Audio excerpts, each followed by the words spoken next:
Boa noite, pessoal. Sejam todos bem-vindos a mais um dia do nosso curso de Educação Escolar Quilombola e Soberania Alimentar.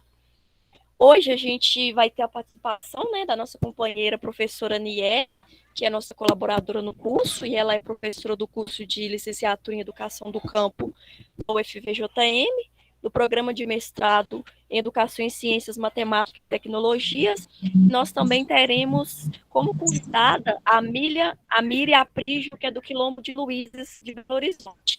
Sejam todas e todos e todes muito bem-vindos. Tem que se apresentar também, Ney. Aos nossos debates, gostaria de convidar a professora. Oi?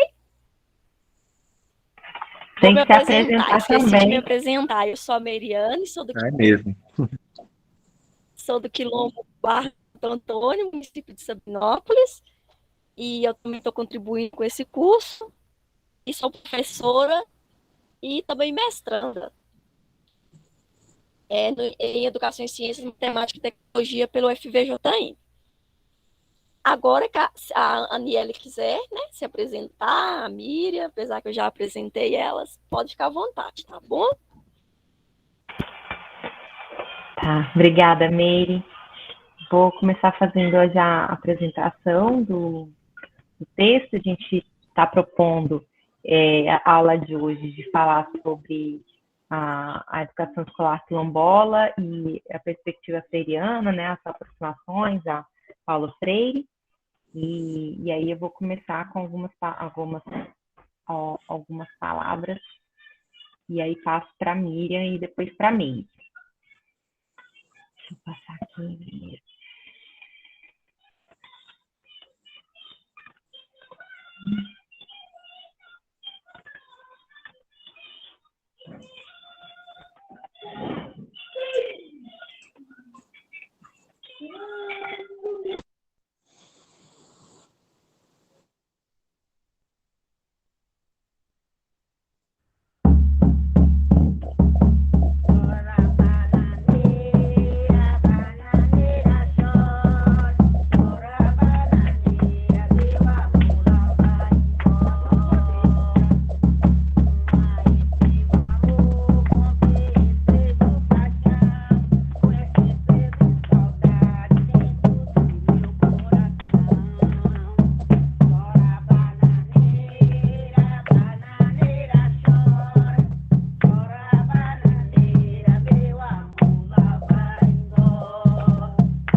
Esse é um vídeo, só um pouquinho.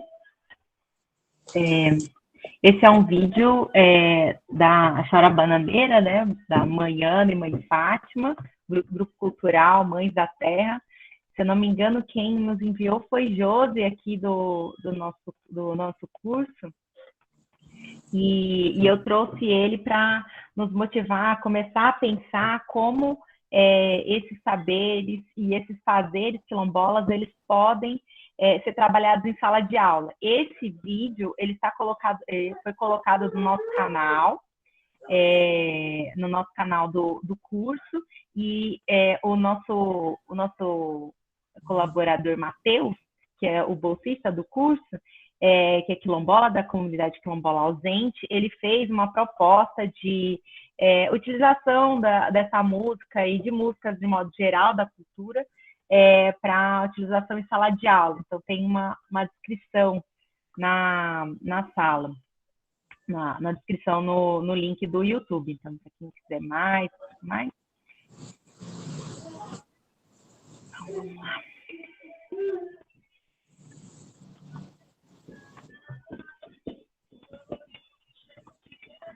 Vocês estão vendo a minha apresentação?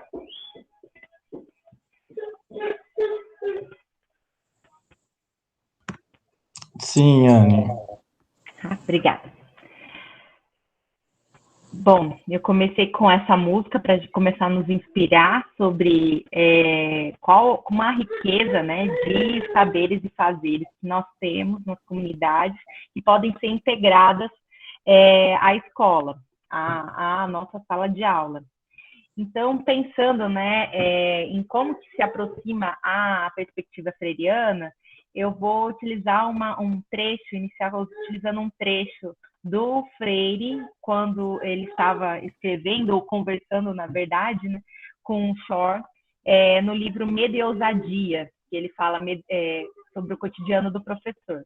Então, ele coloca, né, o educador libertador que tem que estar atento para o fato de que a transformação não é só uma questão de métodos e técnicas. Se a educação libertadora fosse somente uma questão de métodos, então o problema seria mudar algumas metodologias tradicionais por outras mais modernas.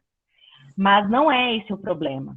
A questão é o estabelecimento de uma relação diferente com o conhecimento e com a sociedade. Então, aqui eu enfatizo, né, que o professor, pensando numa perspectiva libertadora, né, e aí o professor de uma escola quilombola, ele tem que priorizar a relação com a comunidade, com esse conhecimento, não só o conhecimento escolar, mas também o diálogo com o conhecimento da comunidade, né, o conhecimento coletivo de que os estudantes estão imersos, né?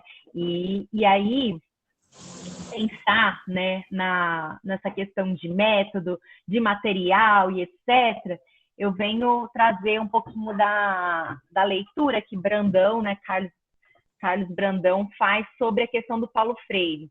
E ele coloca, né, que aqui ele está falando de Paulo Freire com a alfabetização de jovens e adultos, e a gente vai falar sobre Paulo Freire de modo geral para todas, não só para a alfabetização de jovens e adultos ou alfabetização inicial de crianças, na verdade, alfabetização inicial, e a alfabetização científica, letramentos, de modo geral, na perspectiva freiriana. E aí, quando o Brandão vai falar sobre a questão de alfabetização de jovens e adultos, ele vai remeter à cartilha, porque a cartilha é uma coisa que é utilizada sempre, né? Mas ele fala que a cartilha é um saber abstrato, pré-fabricado e imposto. É uma espécie de roupa de tamanho único que serve para todo mundo e não serve para ninguém. Por que eu trouxe essa citação, né, do Brandão? Para lembrar que qualquer material que a gente for colocar, né, e tudo mais, ela às vezes ela não vai servir de uma forma, talvez sirva, mas ela não seja adequada para aquela realidade. Freire sempre pensava na questão de você levantar os conhecimentos daquela realidade, emergir naquela realidade e assim produzir os materiais. Não que não possa se inspirar em outros materiais ou em outras experiências, né? Mas que seja sempre adaptado àquela realidade que muda né, que são as pessoas, né, e a comunidade, os professores, eles mudam, então precisa ser sempre, esse diálogo precisa ser sempre constante. E também a conjuntura política, né? Então, tudo isso tem que ser levado em consideração, pensando aí numa educação libertadora. E aí, né, a educação, pensando qual o tipo de aproximação que nós podemos fazer com a educação escolar quilombola e Paulo Freire, eu parti de estudos, né, sobre a questão das relações étnico-raciais. Lógico que, como a gente teve a aula de Givânia, né, as relações, quando a gente trabalha questões das relações étnico-raciais, é muito amplo, né? A educação escolar quilombola, ela tá focada em uma questão de território, uma questão de conhecimentos coletivos daquele lugar. Então, não é não tão amplo com as questões das relações étnico-raciais, mas se sobrepõe em alguns aspectos.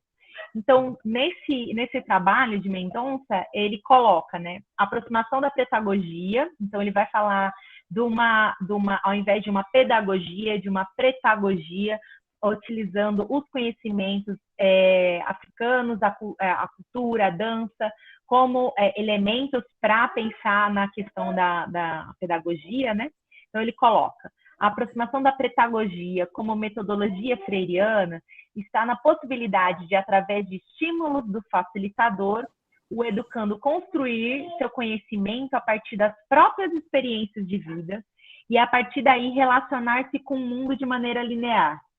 As práticas pedagógicas pretendem, a partir de reflexões e vivências de percepção de aspectos como a dança, religiosidade, culinária, cultura, entre outros afro-referenciados em suas vidas, possibilitar o reconhecimento das influências negras e, assim, promover um diálogo sobre as relações étnico-raciais presentes na vida do educando. Então, pensando aqui, né, em outros, as reflexões e vivências e percepções de aspectos afro-referenciados daquele quilombo, daquela comunidade dele, né, não de maneira geral, acho que pode, mas a gente partir do local, né, e aí a gente pode ir para outros, né, lógico que Freire, eu acho que nenhuma perspectiva de educação relacionada a uma educação crítica vai querer que a gente só fique nos conhecimentos do quilombo, dos conhecimentos locais. Para partir dos conhecimentos locais e aí contribuir com o sentimento de pertencimento e de todas as questões, mas também possibilitar que a pessoa tenha conhecimento para que, se ela quiser ser um astronauta, ela possa ser. Então, não é para ela simplesmente relacionar os conhecimentos e ter contato e contextualizar só naquele lugar, mas partir dos conhecimentos daquele lugar. Essa é a questão central. E aí, né, o diálogo, então, entre o educador, educando e comunidade é o que faz essa liga, né? Então, incentivar a socialização de conhecimentos tradicionais da comunidade e problematização da realidade, envolvendo os estudantes nas lutas pautadas pelo movimento, valorizando as formas de existir, as culturas, as tradições e, assim, o território. Então, a perspectiva freiriana pode contribuir com as ferramentas para como fazer o diálogo, o que é, né? Alguns conceitos que pode concretizar a educação escolar quilombola. Então, no capítulo 4, aí agora com Freire, na pedagogia do oprimido, Freire ele vai falar, a gente sempre fala de Freire, e quando vai falar de pedagogia do oprimido, do capítulo 3, que o capítulo 3 é onde ele coloca como que ele desenvolveu a alfabetização, né? E aí ele vai falar do levantamento preliminar da realidade, ele vai falar dos temas geradores, ele vai falar de todas as ferramentas que ele realmente utiliza. No capítulo 4, eu trouxe o capítulo 4 porque, relendo, ele me trouxe, né, assim, aí uma afirmação que é minha, né, e aí a gente pode colocar e debater. Quando ele vai falar da teoria da ação antidialógica, ele vai colocar alguns elementos que a gente tem que combater, né? Então, a conquista, dividir para manter a opressão, a manipulação e a invasão cultural. Esses são os elementos de uma teoria, de uma ação antidialógica, né, na escola. E aí eu coloco, né, a educação escolar quilombola e o combate à invasão cultural. O que é invasão cultural para Freire? Ele coloca aqui, de maneira geral, né, ele versa algumas páginas sobre isso. Ele fala a invasão cultural é a penetração que fazem os invasores no contexto cultural dos invadidos, impondo a eles a sua visão do mundo, enquanto eles freiam a criatividade ao inibirem sua expansão. E aí isso me chamou muito a atenção, né, que a invasão cultural é a dominação, tática de dominação, a invasão cultural é a mudança na percepção de mundo, é uma violência, né, no seu ato invasor. E aí é a questão de se impor uma visão de mundo, uma visão temporal, e desmerecer, na verdade, o Freire ele vai colocar, quando ele está falando da invasão cultural, ele fala de como o invasor, né, ele vai falar do que a pessoa que está fazendo essa ação antidialógica, ele vai chamar de invasor a todo momento, ela vai desmerecer todo o conhecimento, toda a cultura que a comunidade, né, e os estudantes têm, para desmerecer isso, para valorizar a sua cultura que ele está ali colocando, né, a sua visão de mundo. E aí o estudante ele passa a realmente entender, incorporar isso, né? Vai frear, né, a sua criatividade, a sua expansão, etc. Ele vai ficar naquela visão, achando que aquele tipo de conhecimento que é o válido e não que todos os conhecimentos, os científicos e os tradicionais são válidos, né? São importantes. Então, por isso que eu coloquei essa afirmação da educação escolar quilombola e o combate à invasão cultural, porque entendo que a educação escolar quilombola, ela vai reafirmar aquela cultura, ela vai dialogar com aquela cultura, com as questões de luta naquele território. Bom, e aí, finalizando e fazendo a relação, né, para a organização do conteúdo, que é a questão no nosso módulo 3, né, como que trabalhar a educação escolar quilombola na sala de aula, eu trago outra fala do Freire, né? Ele fala, para eles, que é os invasores, a incultura do povo é tal que lhes parece um absurdo falar da necessidade de respeitar a visão de mundo que lhe esteja tendo. Visão do mundo tem apenas os profissionais. Da mesma forma, absurda lhes parece a afirmação que é indispensável ouvir o povo para a organização do conteúdo programático da ação educativa. É que, para eles, a ignorância absoluta do povo não lhe permite outra coisa senão receber os seus ensinamentos. E aí, né, o conceito de educação bancária, onde que os estudantes, né, os educandos, eles não têm nenhum tipo de conhecimento e você está ali, né, para um ser iluminado, para invadir sua cultura e colocar todo o conhecimento, toda a visão de mundo que se precisa. E a educação escolar quilombola está dialogando com a questão de Freire, que fala que não, que você tem que ouvir, né? E esse ouvir não é só ouvir, ok, é ouvir e incorporar na organização do conteúdo programático e na ação, né, do que se faz na escola. E, enfim, então é por isso que eu coloco essa afirmação. E aí, nesse contexto, eu trouxe para a gente finalizar algumas, pensando, né, assim, relembrando que não é uma cartilha e todos os materiais que a gente coloca, né, não é uma coisa que serve para todo mundo, Mas esse alfabeto quilombola, ele foi produzido por um estudante da UFVJM, do curso de Geografia, e ele fez, para ele fazer esse alfabeto quilombola que eu vou passar para vocês, tem o link, eu vou mostrar algumas coisas, algumas letras, etc., para vocês. Ele fez 16 entrevistas com moradores do Quilombo e dos povos de terreiro. Então, ele estava na realidade da comunidade quilombola do Baú, que é em Araçuaí, no Médio Jequitinhonha, onde ele fez um estágio de vivência lá, e aí, a partir disso, ele foi fazendo esse material, que é um material muito interessante. Vou mostrar para vocês. Espera aí.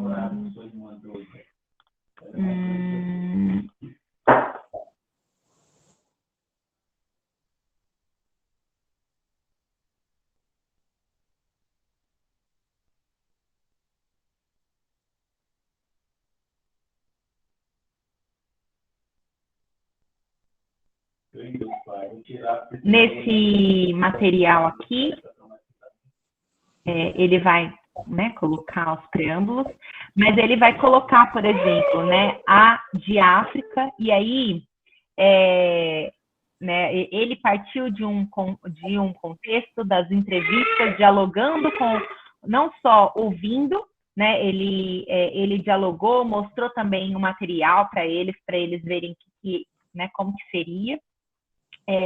Esse aqui, né, o B de Brimbal, o C de Catingueiro, enfim. Colocou de Deus também, né? E de escola, F de feijoada, enfim. Foi colocando G de guerreiro e fazendo né, esse material que é utilizado, né, nessa comunidade, mas não só, e aí tem adaptações. Eu tenho uma experiência, não com quilombo, mas com a comunidade tradicional geraizeira, que nós fizemos esse alfabeto, mas numa outra perspectiva. Nós fizemos juntos com os estudantes do terceiro ano, e como que a gente fez? Nós perguntamos para eles, lógico que na primeira vez, quando a gente fala assim, é do quê? E eles vão falar, de avião.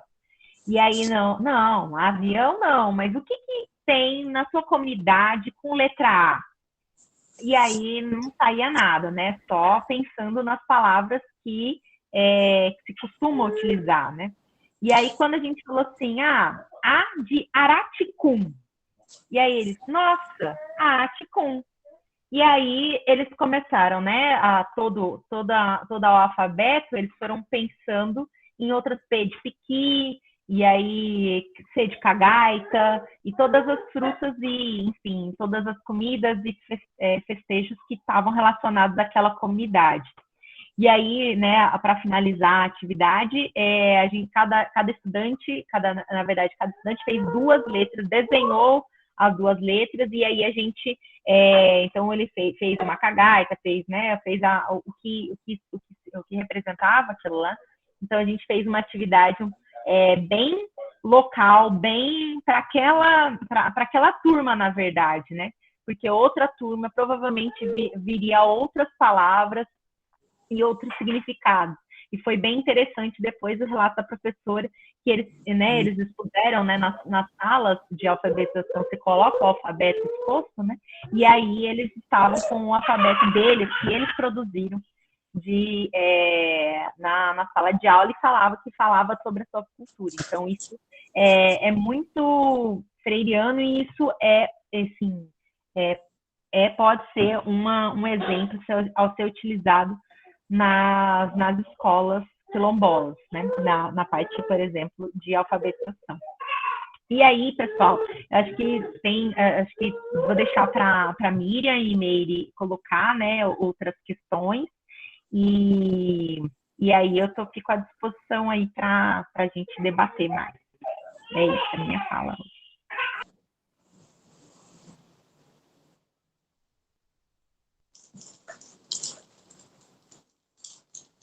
Boa noite, já vou direto? Então, Miri, você quer que eu coloque sua apresentação já?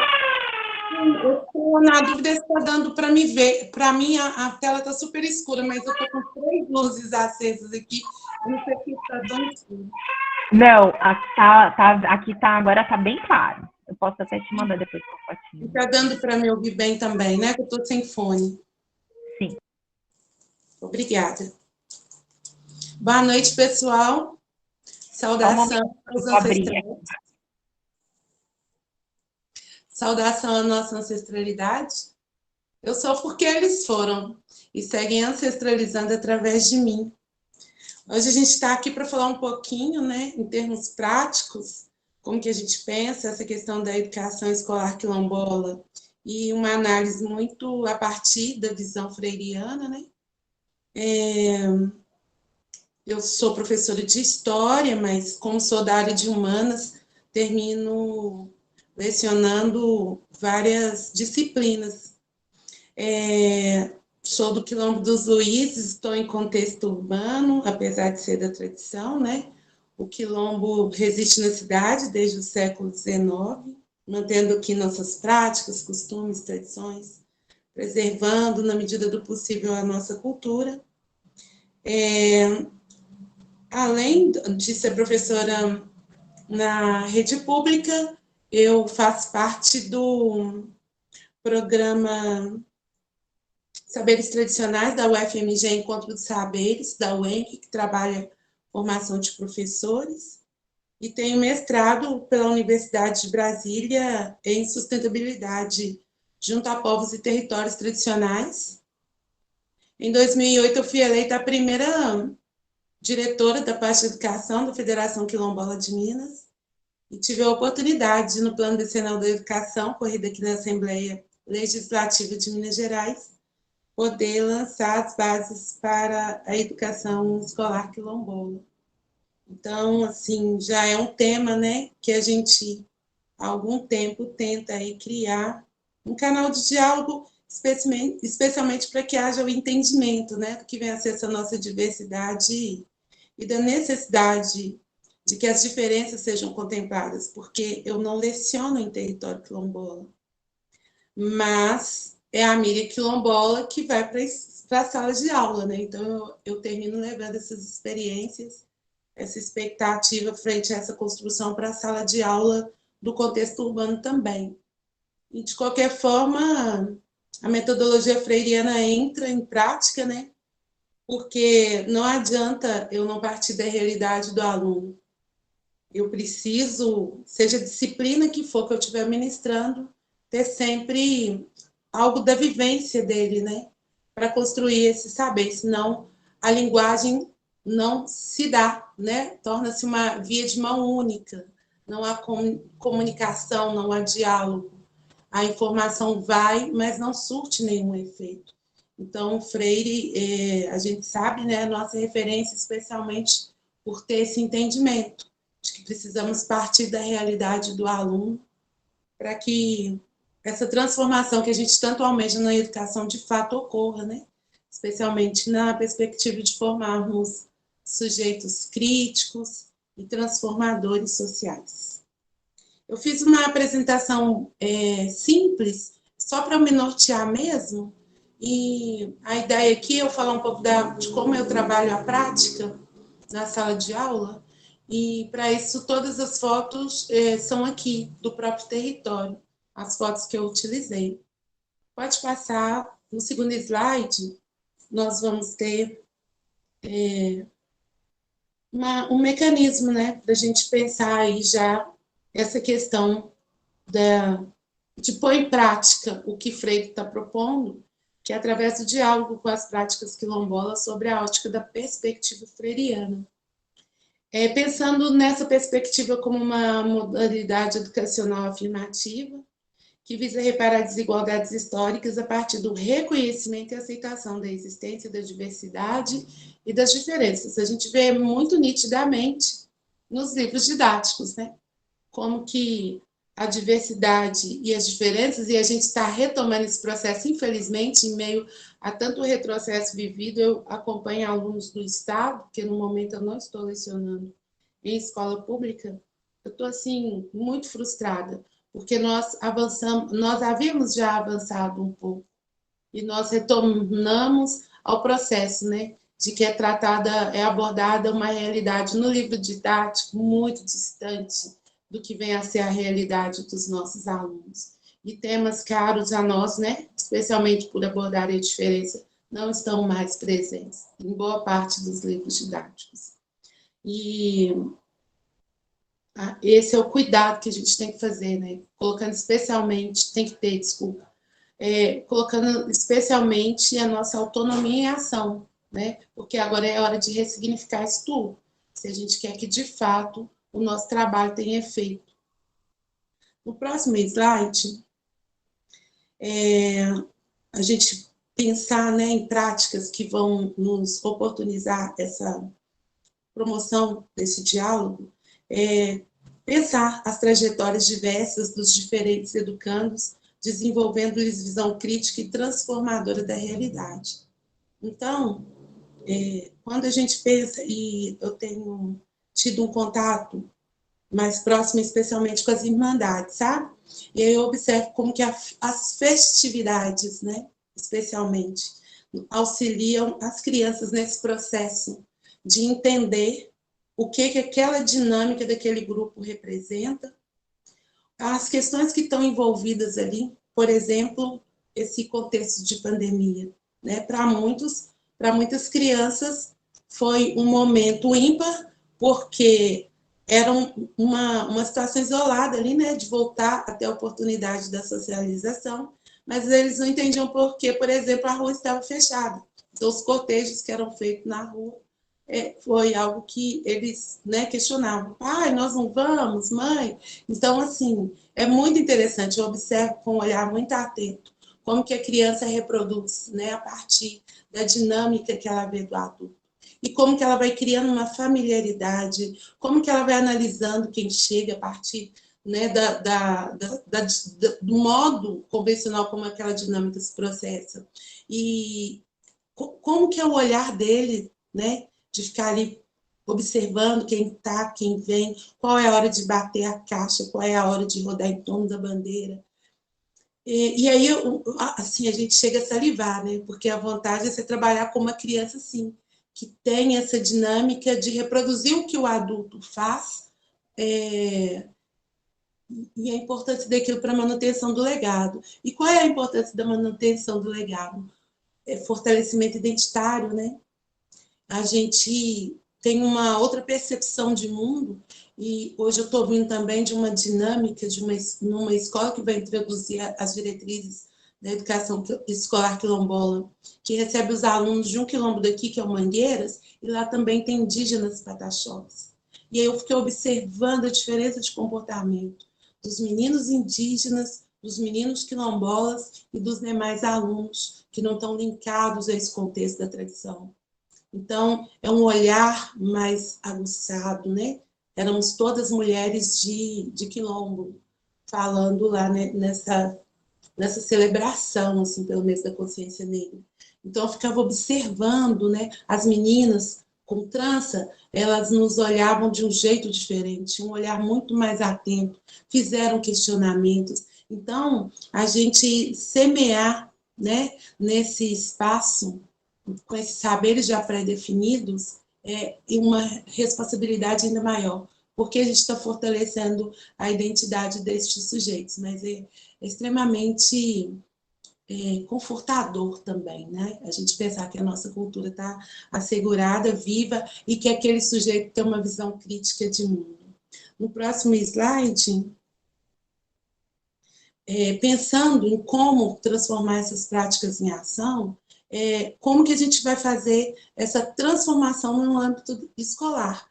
E aí, formulação do projeto político-pedagógico, ele tem que estar em consonância com esse lugar de mundo, né? Esse lugar de pertencimento dos nossos alunos e daquela realidade local. E aí é curioso, né? Que a gente observa uma participação ínfima, pelo menos eu só tenho histórias tristes para contar em termos de elaboração do projeto político-pedagógico, porque, via de regra, ele não é nem acessível, né? Os diretores guardam, formula-se, sabe lá Deus como, e dificilmente a gente tem acesso. E certa vez ocorreu uma situação extremamente inusitada em que me foi solicitado que eu elaborasse o projeto político-pedagógico, e eu trabalhava num contexto diferente, eu trabalhava, inclusive, numa cidade diferente da minha. E eu fiquei assim, sem entender, mas aí eu pensei, opa, aqui está uma oportunidade, justamente da gente trabalhar a importância de que esse projeto político-pedagógico seja construído coletivamente, né? Envolvendo não só a comunidade, né? As pessoas, os profissionais da escola, mas a comunidade como um todo. E aí foi uma porta, né, para a gente ter essa oportunidade de falar, de abordar, Etninha, a importância de construirmos juntos o projeto político-pedagógico nas escolas. E de onde vai partir essa construção? Especialmente desse diálogo com a comunidade, porque se eu não pertenço àquele local, eu tenho aí, por exemplo, uma boa oportunidade de sondar, né, de auscultar o que pode ser utilizado como substrato para a elaboração das nossas dinâmicas de aula, das nossas dinâmicas pedagógicas. Então, é um alerta sobre essa questão do PPP, fica para todos nós, né, profissionais da educação, e como ele pode ser uma ferramenta extremamente útil para essa nossa prática transformadora. No próximo, valorizar a identidade da escola, validando as especificidades da cultura local, essencialmente isso que eu acabei de falar, né? Contemplar no PPP o que naquele entorno, o que da realidade daquele aluno nós podemos utilizar, o que daquela comunidade nós podemos utilizar como referencial para as nossas aulas. No próximo slide, falar especialmente, pessoal, da capacitação, né? Aqueles encontros que a gente tem geralmente, né, de professores, naqueles sábados letivos, sábados sem alunos, e aí cada local tem um nome, é uma ótima oportunidade para a gente propor essas dinâmicas. Eu nunca perdi uma, porque era assim, chega na escola, vamos trabalhar com a ciência negra, é a Miriam. Vamos trabalhar a cultura, é a Miriam. Então, vai ficando aquela coisa que no final você está sobrecarregado. E qual que é o efeito afinal? Porque se eu saio da escola, acabou o projeto, né? Então, eu aproveitava, e às vezes a gente tem essa aceitação, às vezes não, mas a gente tem sempre que arriscar, né? Da gente trabalhar coletivamente, trabalhar com todos os professores. O que a gente mais ouve é justamente isso. Eu não sei lidar com questões de racismo. Então, se eu vejo dois meninos brigando, um insultando o outro pela questão da cor, eu não sei como proceder ali. E ali a gente vai, justamente através do diálogo e das dinâmicas, oportunizando informações, situações, criando dinâmicas mesmo, que vão propor esse empoderamento dos professores, né? Envolvendo todos os profissionais. A gente sempre fica nessa coisa de professor, mas a gente sabe que da cantineira, né, a direção, todos, o porteiro, né, quem está ali administrando entrada e saída de alunos, todos têm que estar envolvidos com essa questão, porque muitas vezes a gente vai deixar de trabalhar algo com o aluno que vai fazer com que ele se sinta mais parte daquele todo, né? Então, é necessário que todos compreendam a necessidade de ter esse olhar diferenciado sobre os nossos alunos. Capacitação de professores é fundamental, mas se não houver, a gente tem que instigar. E se ainda assim não acontecer, temos que fazer por conta própria. Dá trabalho? Dá. Dá um trabalho, né? A gente já tem sobrecarga de trabalho, mas buscar capacitação para isso é extremamente gratificante, sabe? Eu ver minhas alunas que no início do ano tinham perspectivas ínfimas, né?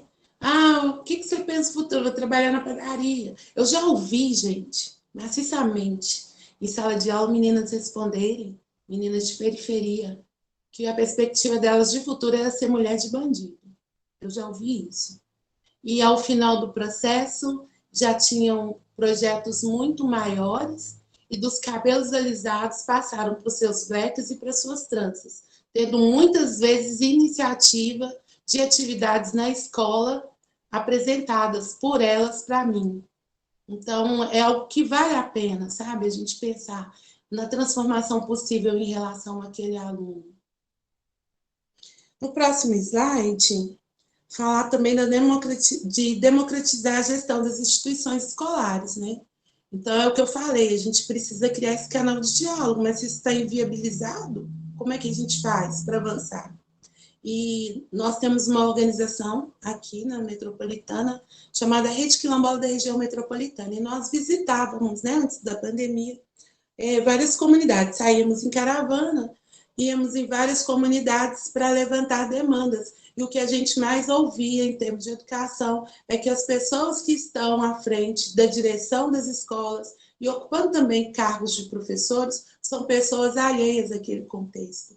Isso é matar a cultura daquele lugar, porque infelizmente o que a gente detecta é muito pouca boa vontade em querer aprender a como trabalhar naquela escola, naquele ambiente diferenciado por parte de muitos profissionais. Então, democratizar essa gestão é crucial para a fluidez dessa dinâmica diferenciada que Freire nos propõe, né, partindo dessa realidade do aluno.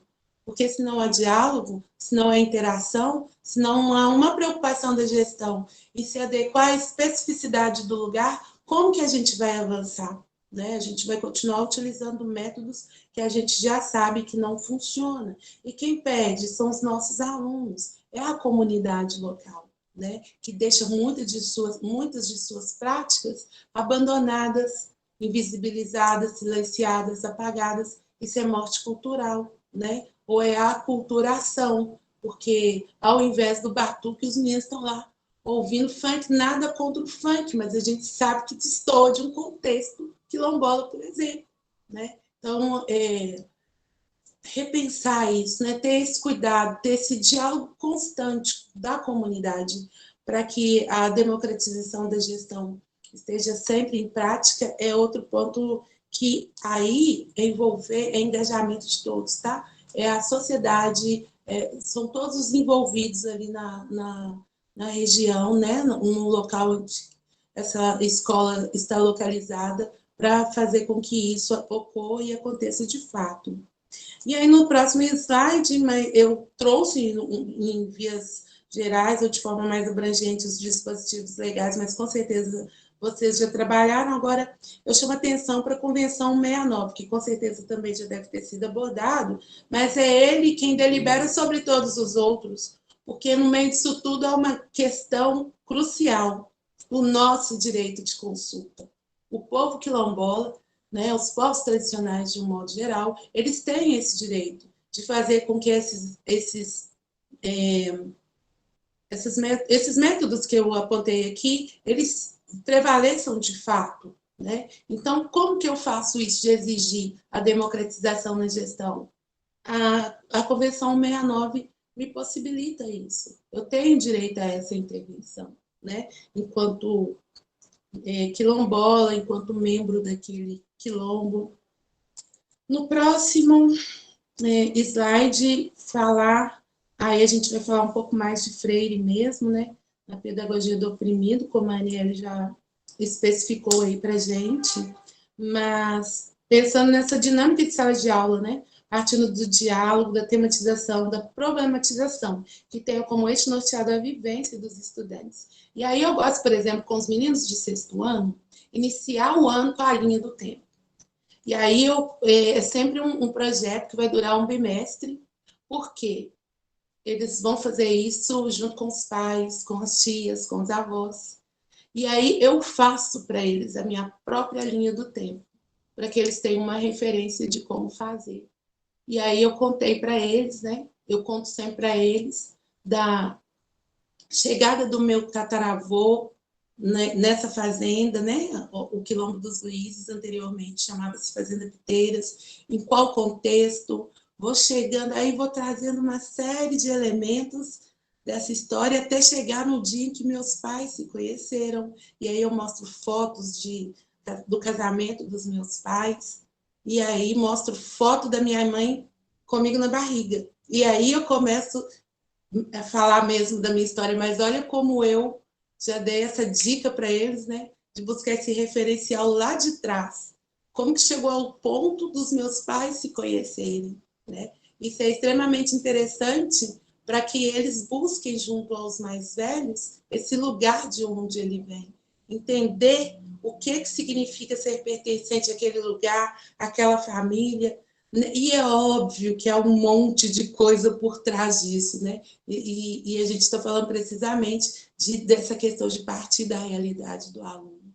E o mais interessante é que há, de fato, um engajamento, assim, 90% dos casos, há um engajamento da família, há um envolvimento de diversos, e sempre nas reuniões, né, os pais que participam relatam da relevância que foi esse trabalho para unificar o grupo, para trazer lembranças, para reavivar memórias, para construir narrativas que, inclusive, linka gerações, né? Então, é uma perspectiva intergeracional que é contemplada nesse sentido. E o aluno, assim, é muito satisfatório quando você vê, né, na carinha do menino. Professora, minha avó contou dela, eu não sabia disso, professora. Então, resgatam questões assim que ressignificam, né, a vida mesmo dessas crianças, dessas famílias. Então, quando a gente fala em diálogo, tematização e problematização, porque, volto a dizer, isso precisa ser o substrato, né, do que vai conduzir a nossa dinâmica didática. No próximo slide, socialização dos conhecimentos tradicionais versus problematização da realidade. É lógico que eu não quero que o menino também se volte só para a sua própria realidade quando ele analisa só o seu próprio contexto. A gente pega essa referência no micro para trabalhar o macro, né? Então, a gente partilha, por exemplo, quando eu falo dos anciãos, da importância dos anciãos, da sabedoria do ancião para determinada comunidade, é pensar na perspectiva da questão política, né? É pensar como se dá o processo político de gerenciamento, como que é gerenciado uma comunidade a partir da sabedoria de um cacique, de um líder quilombola, e como que é administrada a nossa gestão pública no âmbito do município, né, ali na pessoa do prefeito e do governador, por exemplo. Então, é pensando sempre isso, partindo do micro, e aí a gente tem condição de debater sobre a ótica em torno do macro, né? A gente está sempre pensando que o aluno tem até a opção, né, de sair daquele contexto do qual ele é parte, mas desde que ele faça isso a partir de uma análise crítica, e não por ter visto isso como única opção, não. Eu estou fora da minha comunidade, mas eu sou a minha comunidade, eu sou esse lugar de pertencimento do qual eu sou oriundo, o que o possibilita ir e vir, né? Não cheguei às eleições, como que eu vou pensar em quem eu vou votar? Eu utilizo como referencial a função que o meu líder, o cacique, o meu avô, exerce ali dentro da comunidade. Então, é sempre isso, partindo dessa visão micro, mas projetando os nossos alunos para uma vivência macro.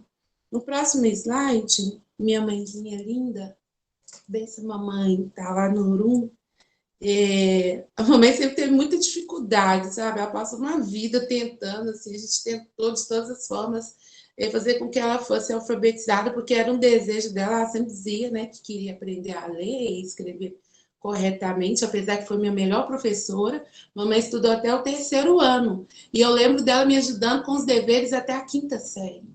Então, essa foto, foi meu último dia de professora com ela. Eu estava na ponta da mesa aqui, fazendo atividade do mestrado, e ela lá, né, lutando com os cadernos. E para dizer disso, né, do quanto essa questão do ensinar, o sujeito a ser quem ele é. A mamãe não foi alfabetizada, mas é a mulher mais inteligente com quem eu tive a grata honra de conviver, né? Então, muitas vezes, é isso que a gente vai precisar mostrar para os nossos educandos, porque a gente também não vê só a escola como espaço de formação. Qualquer lugar pode ser um espaço de formação. Eu dizia justamente isso para ela, dada a dificuldade dela, e de outras senhoras com as quais eu convivo, eu também já dei aula no EJA, e há uma dificuldade realmente, né, de alguns em aprender a ler e escrever corretamente, e eu dizia disso, né, dos outros saberes dos quais eles são detentores. E nesses outros espaços de formação, é importante sempre a gente destacar isso. E isso não deixa de ser um referencial para os nossos alunos do mesmo jeito, né? Como que esses saberes outros desses nossos, especialmente dos nossos mais velhos, pode configurar aí também um mecanismo, né? Uma metodologia de ensino extremamente eficaz para os nossos estudantes. No próximo slide eu vou, nem preciso eu ler, coincidentemente, a mesma citação que a Aniele utilizou, que é essa questão do educar para libertar, né? O mais importante é isso. Os nossos alunos não podem estar nessa perspectiva que está sendo colocada, dessa nova visão de ensino médio, ou esse mecanismo que está sendo utilizado pelo governo do Estado para ser meros reprodutores, não, apertadores de parafuso. Nós não podemos perder esses talentos, né? Nós estamos acabando com o planeta. A gente vai precisar, especialmente, de gente criativa para reconstruir isso tudo. Nossas tradições estão morrendo. Nós precisamos de pessoas capazes, habilitadas, capacitadas e habilitadas na reconstrução disso tudo, né? Então, educar para libertar é isso, é desenvolver o sentimento crítico, a visão crítica, aquele desejo, né, de transformar. Eu posso transformar algo. A minha convivência com os meus mais velhos fez com que hoje a Miriam do Quilombo dos Leis seja justamente esse agente transformador dentro da comunidade. Eu sou um exemplo vivo do que eu quero projetar sobre os meus alunos. Então, é a gente ter essa sagacidade, né, de não reproduzir técnicas e métodos, mas o que a gente pode pensar aqui que, de fato, vai potencializar esse aprendizado do meu aluno, né? É a gente realmente pensar que estamos educando para libertar. E aí, para encerrar, eu queria trazer uma fala da própria Givânia, né? Para falar especificamente da educação escolar quilombola, quando ela nos diz que, com os quilombolas e não para os quilombolas, deve, sobretudo, estimular nos jovens, nas crianças e nos adultos o sentimento de pertencimento e orgulho de suas histórias e da história de seus antepassados. Então, é necessário pensar em formular com e não para, né? A todo momento, a gente tem que ter isso como referencial. As formas como as comunidades quilombolas se relacionam com o seu passado, suas crenças, seus mitos de origem e suas visões de mundo são elementos que devem estar presentes na construção de um currículo de forma positiva para os quilombolas e para todos os povos tradicionais, né? E também para os povos periféricos, enfim, seja o contexto do qual os nossos educandos sejam parte, é esse contexto que vai nos auxiliar a criar ferramentas que possibilitem, de fato, a efetivação do aprendizado e essa visão crítica e transformadora de mundo. São essas as minhas contribuições para hoje. Gratidão.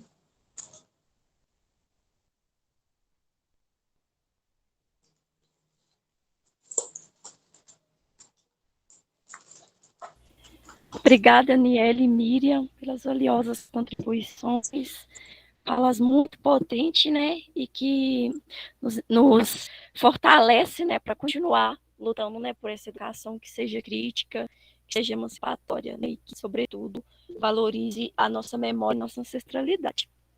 Agora, eu vou... Ana, se apresenta para mim, por favor. Você quer a apresentação ou você quer já o do YouTube? pode colocar a apresentação que eu faço a contextualização do que é e você coloca o vídeo.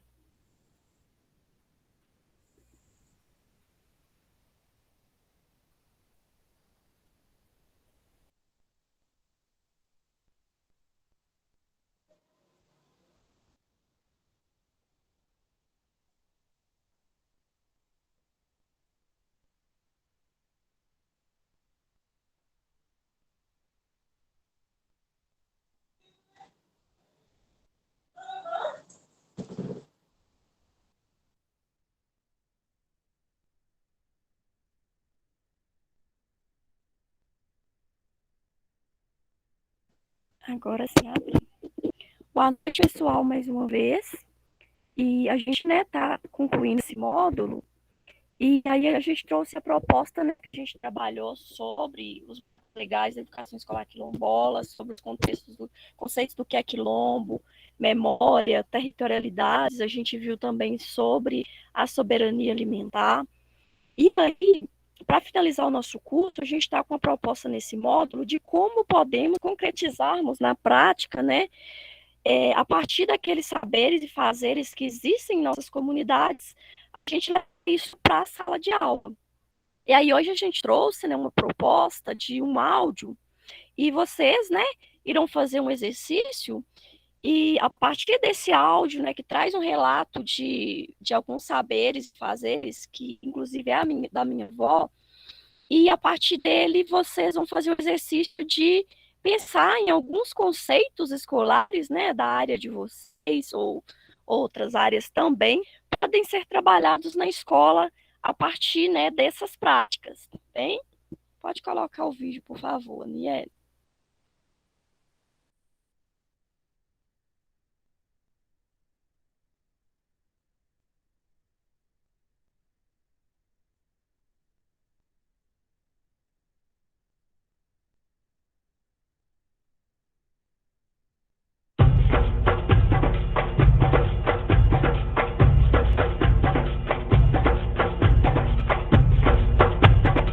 Ô mãe, como que era no dia a dia na sua infância? Você ajudava a plantar? Ajudava a plantar, ajudava a capinar. E aí ainda tinha tempo, tinha como ir para a escola? Tinha tempo da escola. Fazia tudo isso quando eu estava na escola. Ajudava o pai, plantar, capinar e ainda ia para a escola. E tirava leite? O que fazia com o leite? O leite, tirava o leite e punha para cortar e fazia requeijão. E depois passou a fazer queijo. Punha coalho com leite, o leite cortava e amassava os queijos. E como que faz requeijão? A requeijão é assim. Quando a massa tá cortada, a gente põe na panela, quenta e depois vai lavando com leite. E depois que lavar com leite, coa a manteiga e massa e faz o requeijão. E quantos dias que para fazer o requeijão a massa demora para cortar? Demora para cortar uns 2 dias. 2 dias? E a manteiga que faz o requeijão, ela é feita de quê? Apanhada do mesmo leite. Da nata de leite, né? Ah, sim. E assim, e o queijo, ele sempre foi feito com coalho comprado ou tinha um outro tipo de coalho? Primeiro tinha outro coalho. Matava o tatu, tirava aquele bucho dele, lavava e picava bem picadinho e punha numa garrafa e punha água e vai pondo e cortando. Ah, tá.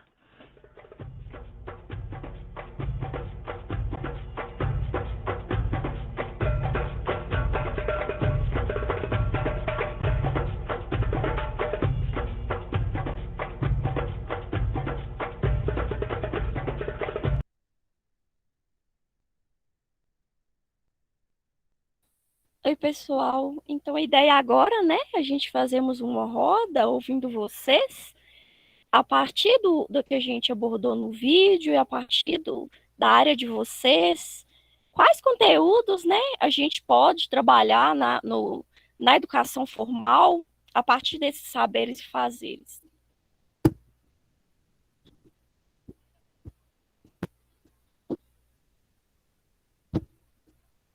Quem quiser começar, pode ficar à vontade. Tá bem?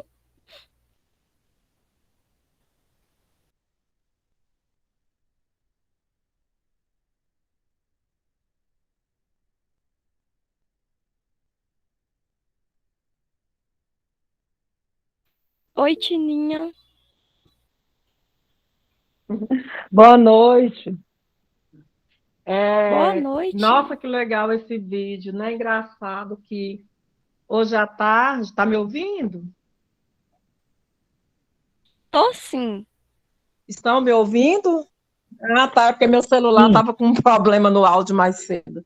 A fala hoje à tarde na casa da minha mãe foi justamente, né, que coincidência sobre esse vídeo a gente estava falando, né, o mesmo assunto sobre o queijo, sobre o requeijão, né? Eu perguntando para minha mãe quantos litros de leite faz um queijo, aí minha mãe falando que é 10 litros.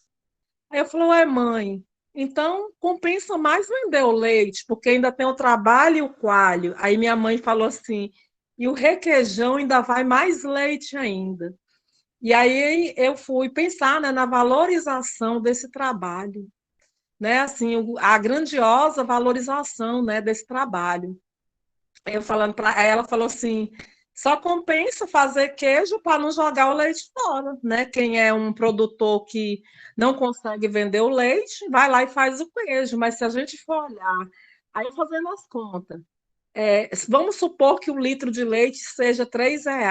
6 vezes 3, 18. 6 litros. Mãe, 6 litros não dá para fazer um queijo. Não dá, não, tem que ser 10. Aí, assim, eu acho que dá para a gente trabalhar tanta coisa, né? Dá para a gente trabalhar a valorização, né? Do profissional, é, não sei, de zona rural, do trabalho rural, né? E envolvendo vários conteúdos interdisciplinar. Como a moça aí falou, falando da mãe dela, né? Que a mãe dela era a pessoa mais sábia, sei lá, inteligente. A gente pensa, né, que às vezes a gente estuda e que a gente sabe muito, a gente consegue aprender muito mais com esse tipo, né, de vida que as pessoas utilizam, principalmente as pessoas da roça. Olha o grande saber aí, né? Olha o grande aprendizado aí desse vídeo. Aí eu fiquei assim, nossa, parece que eu estava adivinhando a aula de hoje. Então, com esse, eu acho que dá para colocar em vários conteúdos, como dá para trabalhar também em várias disciplinas, dá para fazer um trabalho legal, interdisciplinar, né? Tá assim me fugindo meio a ideia, mas na hora do professor planejar aí e na hora de fazer esse trabalho, dá para fazer um conceito bem legal desse vídeo.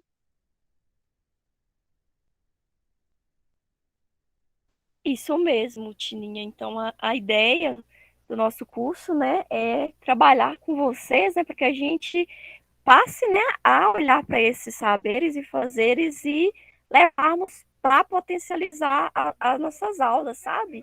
E aí, na sua fala, né, e realmente dá para a gente fazer um trabalho interdisciplinar muito rico. E aí, na sua fala, eu estava, porque eu sou da ciência da natureza, assim, minha formação na área de ciência da natureza, e eu estava pensando, né, você falando sobre quantos litros de leite que faz um queijo, por exemplo, a gente dá para trabalhar na matemática, né, vários probleminhas ali. Então, de forma, né, que isso possa ressignificar ali a nossa prática e também para os meninos, sabe? Que talvez aquilo faz parte do dia a dia deles, está na realidade deles, e aí ele, quando ele chega na escola, ele se vê, né, aquele conhecimento dele, o conhecimento escolar, né, ele é desarticulado do conhecimento tradicional prático dele ali, na realidade dele. Edmundo, depois seu Gostaria Marco. de complementar, Tininha? O Sim, boa Edmundo? noite a todos. Eu tô aqui. Boa noite Não, a todos. não, eu. Boa noite. Não sou eu, não sou eu, não? Então espero. Sou eu. Gente, boa noite a todos, né? Sim, é Que bom. porque pode ser. Ah, tá. Porque não? Ó, eu quero explicar.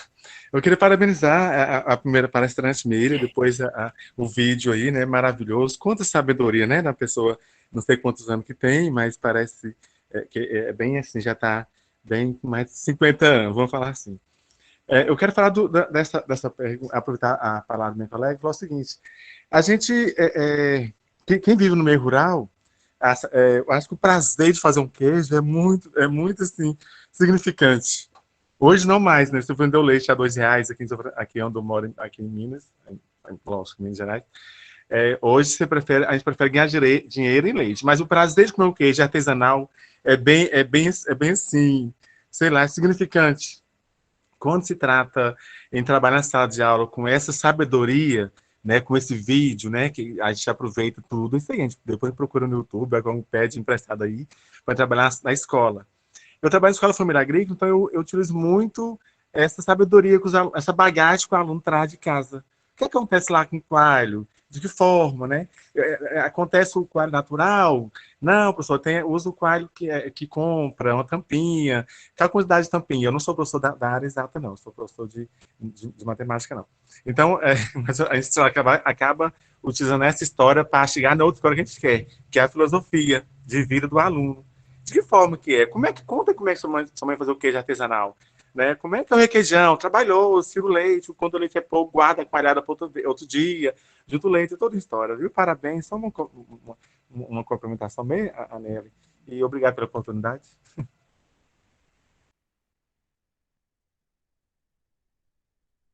Maravilha, Edmundo. Agora, Silmara, Isso, boa noite, vocês estão me ouvindo? Sim. Sim. boa Boa noite. noite, Estamos pessoal. Eu sou sim. Silmara. Falo aqui da Bahia, do sudeste da Bahia, bem pertinho já de Minas. Eu entrei um pouquinho atrasada na aula, tive um imprevisto e fiquei muito feliz, principalmente com o vídeo, porque me lembra muito como que a importância da gente valorizar o saber popular enquanto conhecimento, né?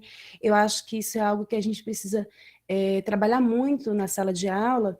E aí, quando eu estava ouvindo a fala e a conversa, eu fiquei pensando na importância que isso tem de trazer as pessoas mais idosas, as pessoas que têm maior tempo na comunidade para vir para a sala de aula. E aí, o vir para a sala de aula não precisa necessariamente ser, às vezes, a pessoa ir, né? Embora isso seja importante também. Mas, às vezes, um vídeo, um áudio, um diálogo que você até escreve, um diálogo que você tem, né, com seu pai, sua mãe. E por quê? Porque, assim, nós não podemos deixar de perder nossas raízes, né? Primeiro isso, nós precisamos valorizar as nossas raízes. E também porque a gente precisa, eu entendo que a gente precisa trabalhar com as crianças, com os adolescentes, de que conhecimento não se produz somente na sala de aula, né? Acho que durante todo o curso a gente tem visto muito isso, muitos depoimentos, muitas coisas que nos têm reforçado isso durante o curso. E aí, quando a senhora falava da questão do requeijão, eu fiquei pensando muito nessa interdisciplinaridade e como que isso está muito presente na vida nas comunidades, né?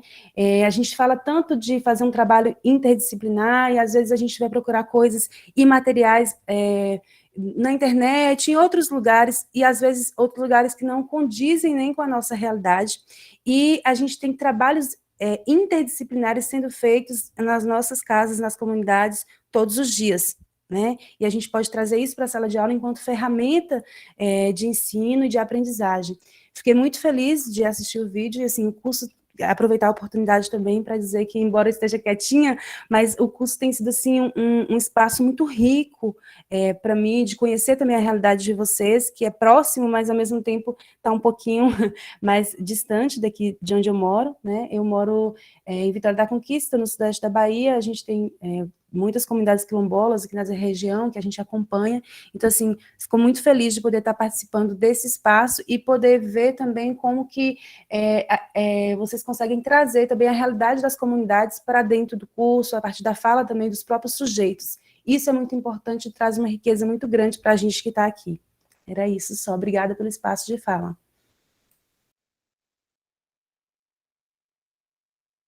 Nós que agradecemos. Mas alguém gostaria de contribuir, pessoal? Maurício, gostaria. Olá, boa noite. Só enquanto as colegas e os colegas estavam falando, né, e você fez essa provocação da gente pensar a partir um pouco da nossa área, né, de trabalho. E eu fiquei um pouco pensando durante o áudio de como a gente também discute, primeiro, quanto a gente precisa levar a escola para a comunidade, né? A gente costuma muito falar desses griots, né, da gente ocupando a escola, e eu acho que a gente precisa cada vez mais entender a comunidade como esse lugar escola. E segundo, eu fiquei pensando como que a gente precisa, nesse espaço de escola formal, valorizar, né, e estar sempre se reportando a esse saber que vem da experiência, porque a nossa formação, sobretudo a formação acadêmica, ela valoriza muito esse saber construído, né, uma teoria que alguém construiu sobre algo. No entanto, eu penso que essa teoria, ela vem de uma experiência prática, né? Então, assim, muitos desses saberes que a gente acaba lendo nos livros, ele é fruto de experiências como essa que a gente ouviu aí, né?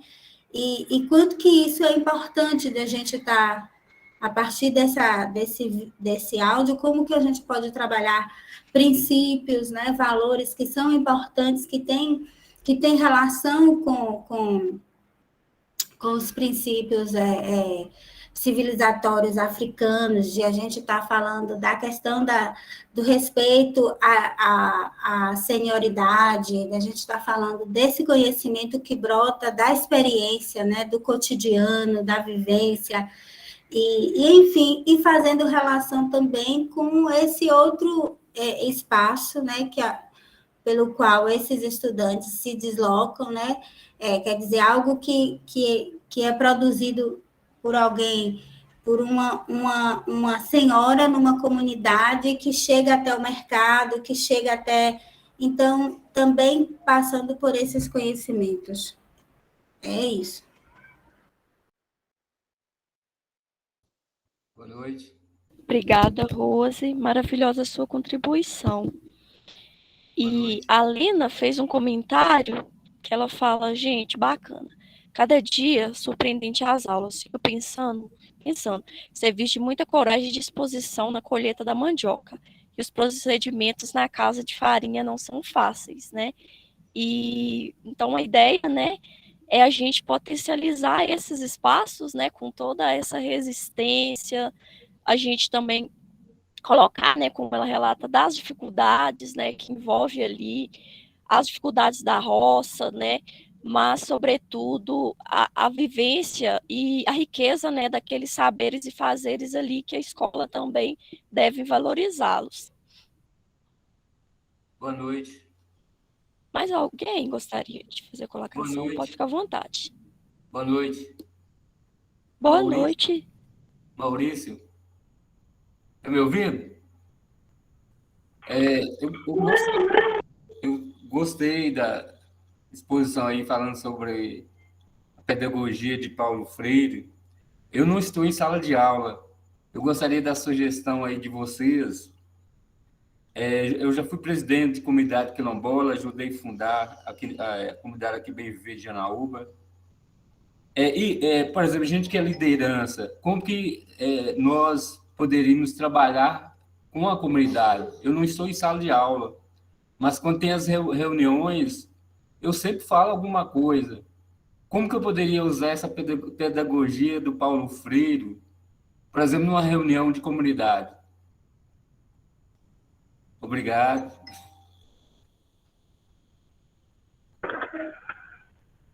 Você quer responder, Mia? Pode ficar à vontade.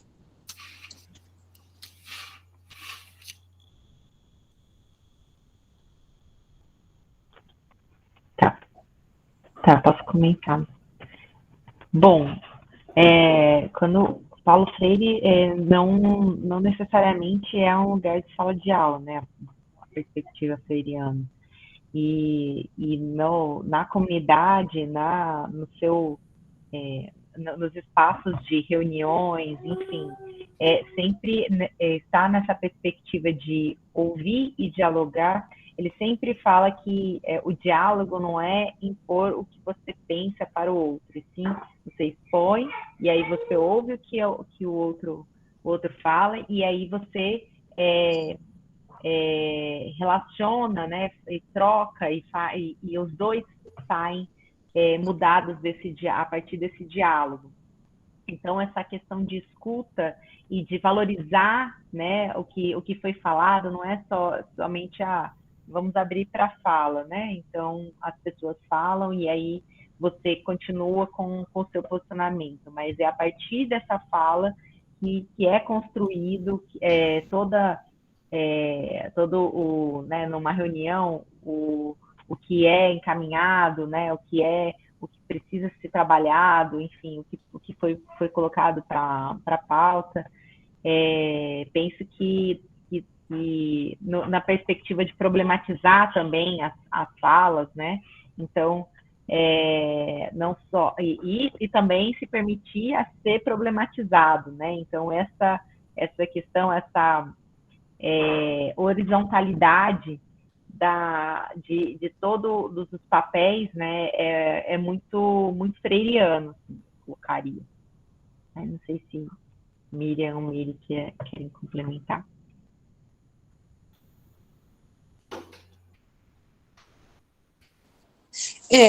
Eu sempre evoco essa questão mesmo, né, da gente pensar no trabalho que vai dar, mas no quanto é compensador de fato utilizarmos da nossa autonomia na busca por essa capacitação, de aprofundar mesmo sobre esses estudos, né, e tentar converter toda essa teoria em prática, assim. Então, poucos outros teóricos, porque é curioso, né? A gente tem um grande número de teóricos que não pisaram no chão da escola. Então, são pessoas que falam muito a partir de uma visão, de uma abordagem em torno da retórica mesmo. E é muito diferente, assim, você fazer essa construção, né? Na licenciatura, a gente não tem, assim, acredito que já tenha mudado, mas quando eu graduei, eu observava isso, assim, a teoria ministrada ali, ela está muito distante da prática. E eu fui para lecionar um tempo depois de já ter me formado, porque, como eu disse, eu sou da história, eu queria ser historiadora, eu não queria ser professora.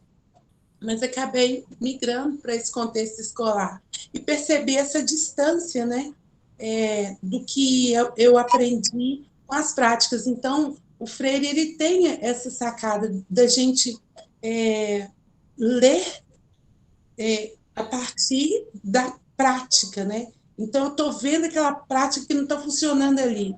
Lendo Freire, eu consigo propor uma reflexão em torno daquilo e promover essa transformação que se faz necessária, né? Então, o questionamento dele talvez venha de encontro com essa minha fase mesmo, anterior à entrada na escola, né? Como que eu vou fazer isso? E aí é na prática mesmo, sabe? Você, de fato, alinhar com o que a teoria determina e já em consonância, né, com a realidade que você encontra na sua frente. Aí eu lembro que nos meus primeiros anos, no meu primeiro ano, mais precisamente em sala de aula, eu observava uma não interação entre os alunos e essa que vos fala. E eu achava curioso aquilo, né?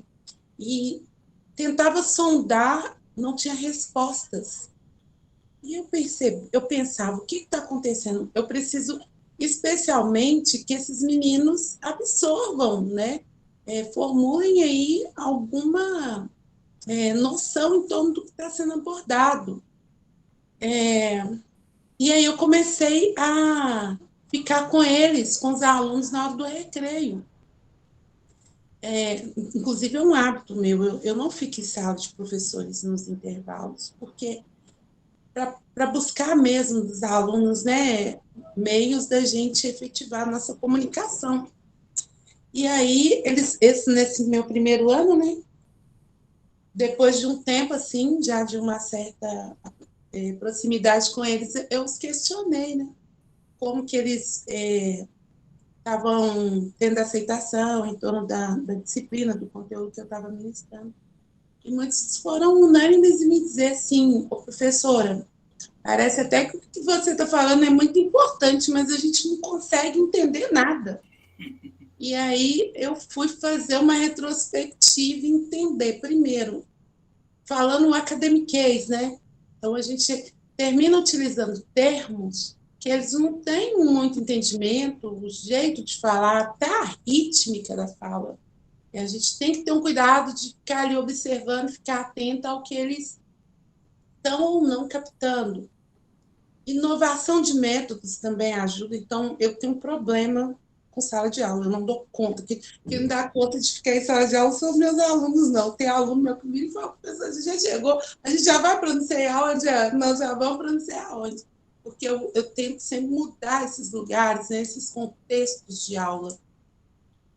E falar muito assim a partir da realidade deles. Então, para que eu vou levar Caetano, Maria Bethânia, se eu posso trazer um rap, né? Então, essa aproximação deles e essa perspectiva, especialmente de Freire, assim, de tudo que eu estudei na graduação, quem eu tenho mais marcante comigo são os ensinamentos de Paulo Freire, que nos dão essa clara e exata noção, né, de que pensar a prática do aluno é a ferramenta mais eficaz para dinamizar, potencializar a sua didática e, especialmente, conseguir colher efeitos, né? Colher resultados desse empenho, desse esforço, dessa dedicação mútua que termina sendo. Porque tem um negócio bacana também, uma via de mão dupla, né? O aluno vendo ali aquele seu esforço, aquele seu empenho, aquele seu reconhecimento, e utilizar uma abordagem que é familiar a ele, ele nos apresenta respostas. Então, é na prática mesmo que a gente consegue, né, converter toda essa teoria, toda essa retórica trazida por Freire e promover a transformação na educação. Então, necessária. Não é à toa que ele é patrono da educação, não. É porque, de fato, ele faz a diferença nesse sentido. Com certeza, né, Miriam? Boa noite a todas e todos. Meu nome é Felipe. Me apresentar para a Miriam, que eu acho que ainda não me conhece, né? Os demais já me conhecem. Só contribuir aí também com o questionamento apresentado pelo Maurício, né? Eu acho que talvez seja uma inquietação de muitos aqui, porque a gente está dando esse enfoque, né, na questão da educação escolar quilombola, né, mas a Givânia chamou a atenção, né, que eu acho que é um gatilho muito interessante esse, né, de pensar a educação quilombola, né. Eu acho que ao longo de todo esse trajeto que a gente vem fazendo, né, a gente chama atenção também para essa educação quilombola, né.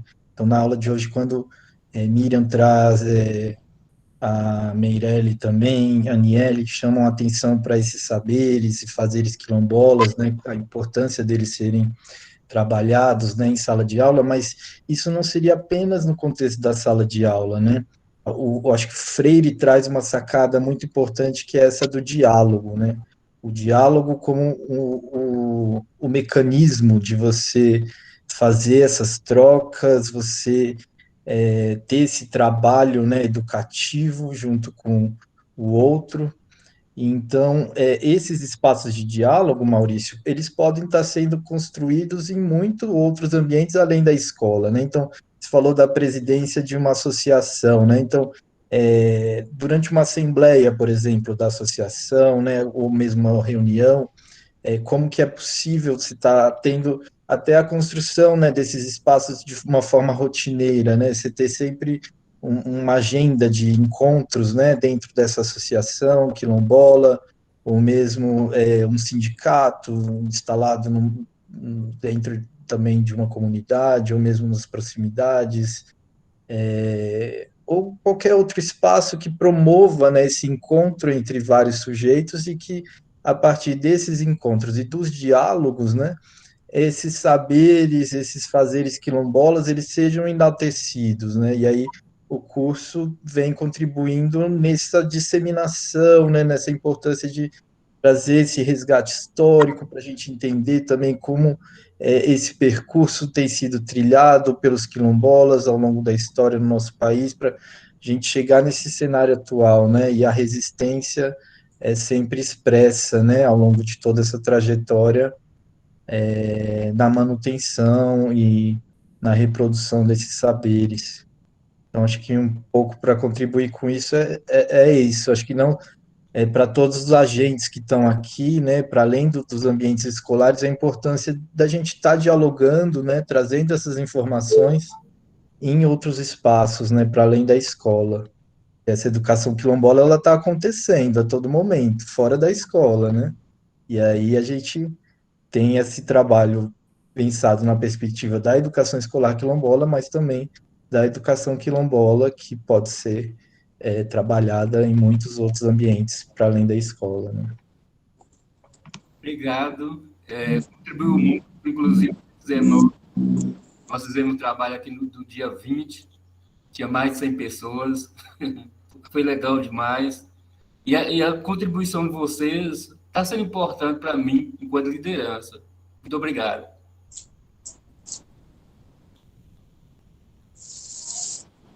Essa questão foi... só um breve comentário. Pode falar, Miriam, fique à vontade. Essa questão que foi colocada é interessante a gente analisar, porque tem a educação quilombola e a educação escolar quilombola, né? E a educação quilombola, ela complementa a educação escolar quilombola. Agora, o que a Givânia traz, e que vale para quilombo, vale para qualquer outro contexto, né? Como eu disse, por exemplo, trabalhar com os nossos alunos, trabalhar com os meninos da periferia, né? Eu também tenho que partir daquela realidade que ele experiencia ali. Numa das fotos que eu passei, tem um encontro de senhoras. Aquilo aconteceu num centro cultural aqui, em que estávamos trabalhando questões da saúde a partir do uso de ervas medicinais, né? Foi um espaço interessantíssimo de partilha de conhecimento. Então, essa questão da formação, ela pode e deve ocorrer em qualquer lugar. Hoje também eu vivenciei uma experiência de estar em partilha de conhecimento com senhoras já mais velhas, né? E aí a gente debateu uma série de questões, ou seja, foi numa casa em que havia várias senhoras reunidas e nós fomos abordar temas diversos, em que especialmente elas puderam utilizar, né, questões das suas vivências para ministrar ali algum saber, algum conhecimento que elas queriam divulgar, disseminar. Então, não é só no ambiente escolar, né? Essa questão da educação, ela vai acontecer, como eu falei, temos a modalidade educação escolar quilombola e temos a educação quilombola, que é a reprodução desses saberes da tradição, mas que se adequa aos diversos contextos, né, nos quais essa relação humana possa ser estabelecida, assim, possa acontecer, né, essa interação entre mais velhos, mais novos, entre pessoas da mesma idade, enfim, que contemple a nossa diversidade. Há sempre um espaço de formação. Ao fim e ao cabo, é isso que eu quero dizer. Eu gosto muito daquela imagem dos alunos, né, estudando debaixo de uma árvore em algum contexto de África. Eu falo isso, como eu disse, eu tenho muita dificuldade de sala de aula. Eu queria dar aula debaixo de árvore, né, porque aí eu vou agregar a todos. E o saber, por exemplo, do pedreiro, Hoje eu fui, estou resolvendo uma querela aqui no Quilombo e tive que visitar uma casa em que foi feita a denúncia de uma construção irregular. E aí eu levei um arquiteto e ele falou, não tem nada de irregular aqui. Apesar do pedreiro ter um conhecimento popular, toda a medição está perfeita, o nível está perfeito, o tamanho, né, das portas, das janelas, em consonância com a medida da parede, está tudo ok. Né? Então, a gente, de fato, validar, como alguém bem disse, esse saber popular. E isso é a educação, e esse é o espaço, e é por isso que eu digo que a formação ela pode acontecer em qualquer tempo e espaço, porque isso nada mais é do que troca de informações e de saberes, né? E de conhecimentos. É isso. Claudinho?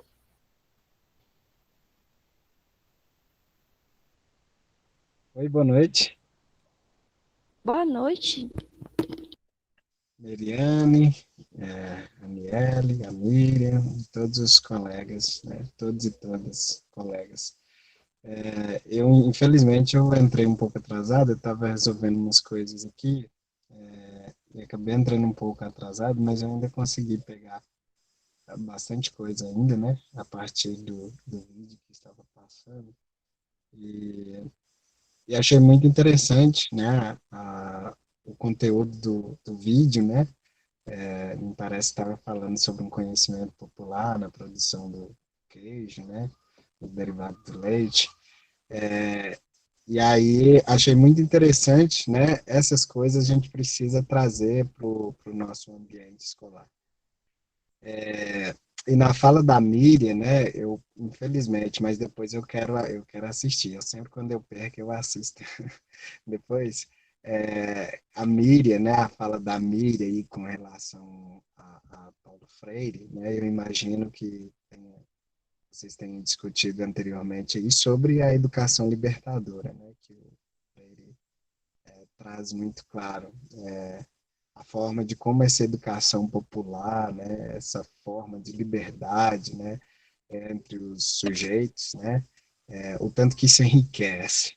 E quando ela diz que a gente tem dificuldade em lidar em sala de aula por causa do nosso academiquez, isso é verdade. Infelizmente, a gente entra na faculdade, a gente é do lugar, mas às vezes quando vamos conversar em sala de aula, né, eu digo isso porque já aconteceu muitas vezes comigo. Quando a gente vai conversar em sala de aula, às vezes a gente quer conversar dentro da norma culta, com medo de estar falando e alguém achar que a gente não sabe, que a gente está falando errado, né? Mas essa liberdade a gente precisa ter, né? Mesmo a gente sabendo falar em outras palavras da forma culta, essa linguagem regional que os alunos utilizam, é importante a gente conversar na linguagem deles, de igual para igual, né? Inclusive não querendo achar que a gente está ali para ensinar, mas se colocar como um aluno também, que a gente está para ensinar e para aprender também, né? E isso é muito importante, inclusive algumas vezes, né, em várias aulas minhas, eu tenho conversado com eles e trago algumas metodologias também, utilizando a própria linguagem, né, que os jovens, os adolescentes utilizam, trazendo metodologias diferenciadas, ensinos diferenciados. E uma coisa que ainda me choca bastante é a forma de avaliação, né? A gente acostumou com a avaliação tradicional, de avaliar os alunos pelo aquele conhecimento de escrita ali, o que eles aprenderam pela escrita. E às vezes a gente não avalia de outra forma. Às vezes não está descrito que a forma de avaliação tem que ser só escrita, e o que o aluno acertou, errou, a gente dá ponto ou não, né? Vamos supor, se os alunos gostam de músicas, por que eu não posso avaliar para esse aluno fazer uma paródia do que ele entendeu de uma determinada matéria cantando uma música, por exemplo? né? É só um dos exemplos, né? Mas dizer que a nossa forma de avaliação, às vezes, peca muito também com relação a isso. Às vezes a gente não valoriza os conhecimentos dos alunos, a carga que eles têm local, da comunidade, nos aspectos socioculturais, né? Todo um conhecimento tradicional que eles vêm, né, trazem na bagagem. E aí isso às vezes me deixa um pouco preocupado com essa situação, porque na maioria das escolas essa avaliação é que é feita dos alunos, né? A escrita ali e tal. E eu tenho tentado mudar isso aos poucos, de trabalhar novas metodologias, deixar os alunos à vontade, né, para eles se expor, mas mesmo assim, uma andorinha não faz verão, né? A gente vê muitas práticas ainda que às vezes não agrega tanto, né? Inclusive professores que às vezes vêm de fora, não são todos, né? Mas professores que às vezes vêm de fora também pode conversar de uma maneira que os alunos não vão entender de forma alguma. Até eu, tem muitas palavras, eu digo até eu porque já ingressei na universidade, né? E agora estou fazendo dando um passo a mais, né, um pouquinho no mestrado, mas mesmo assim, ainda tem muitas palavras que eu não conheço, né? Aí imagina a gente chegar para os alunos lá, né, de ensino fundamental e médio com palavras difíceis, né? Eles não vão entender nada, vão achar que a gente está falando em inglês. E uma parte do que o Maurício falou também, agora já entrando na parte da associação, é muito importante que a gente traga os adolescentes e jovens, né, para os espaços políticos da comunidade também, os espaços de formação, né, como a reunião de associação, às vezes é um evento, né, que a comunidade vai realizar. É importante que a gente não traga só os adultos, mas que a gente consiga trazer as crianças, adolescentes e jovens, porque estes fazem parte da comunidade e precisam, né, se interessar, não que necessariamente precisa, mas é interessante que eles se interessem, né, por aquilo que já é cultura dentro da comunidade, que já é uma tradição dentro da comunidade, né? E às vezes as reuniões de associação, por exemplo, para a gente conseguir trazer os adolescentes e jovens, a gente precisou utilizar de novas formas. Por exemplo, o aluno, né, ou às vezes o adolescente, o jovem, mesmo não sendo aluno ali, ele gosta de capoeira, por que não fazer uma roda de capoeira ali no início, ali, ou no final, na reunião da associação? Gosta de música, por que não ter uma música ali para que esses alunos apresentem, né, cante ali numa reunião de associação? Então, assim, é muito importante essa liberdade, né, de dar a todos, e a gente precisa valorizar os conhecimentos também dos mais novos, das crianças, adolescentes, jovens, conhecimento de todo mundo, né? Não só dos adultos, idosos, pessoas que já têm uma bagagem maior, mas agregar todos os valores e trazer todo mundo para dentro do nosso contexto. E aí a gente notou que algumas crianças, adolescentes e jovens, eles se interessaram mais pelas reuniões, né?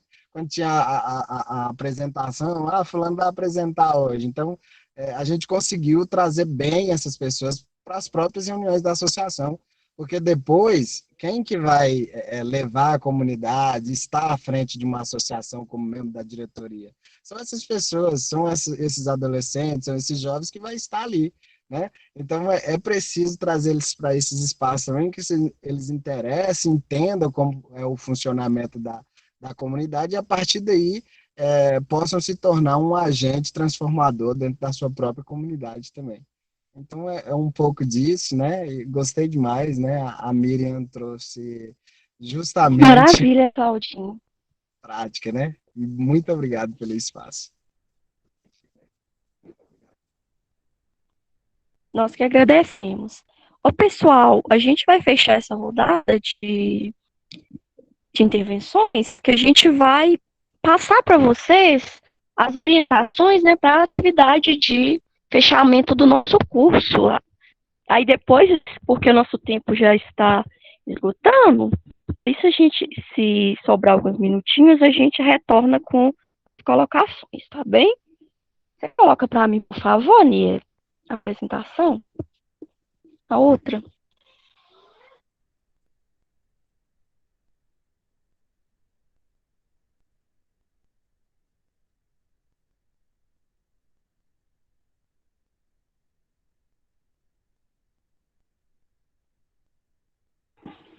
Então, pessoal, a partir, né, daquele áudio também, a gente trouxe, né, foram vários exemplos legais que vocês trouxeram, que são muito significativos, e aí a gente trouxe também alguns exemplos, né, divididos por áreas de conteúdos escolares que a gente pode trabalhar a partir desse saber e fazer produção de queijo e requeijão. Por exemplo, em ciências da natureza, a gente trouxe a questão das proteínas, a fermentação. Em ciências humanas, a gente trouxe sobre tempos e espaços geográficos, né, que a gente podem ser trabalhados, ou histórico de produção. Em linguagens, a gente trouxe que a gente pode trabalhar a questão da escrita, interpretação de receitas.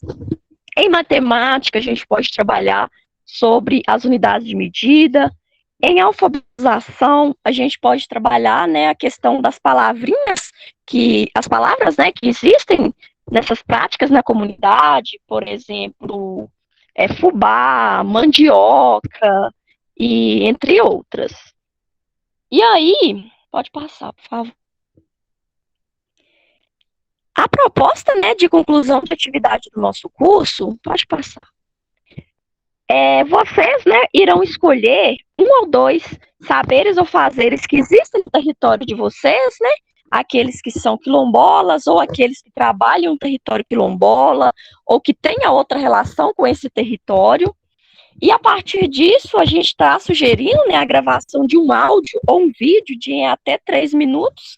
Pode ser feita uma entrevista com o mestre, detentor de determinado saber ou fazer, ou pode também demonstrar essa prática ali. E a partir disso, a gente está se propondo também que vocês irão fazerem o áudio ou o vídeo de em até 3 minutos, vocês irão redigir um texto em até uma lauda, né, contextualizando essa prática ali que existe na comunidade e também explicitando quais conteúdos escolares podem serem ministrados, né, a partir daqueles saberes e fazeres quilombolas ali, nessa perspectiva dialógica e crítica que a gente colocou aqui hoje, dando ênfase para a perspectiva freiriana, tá bem?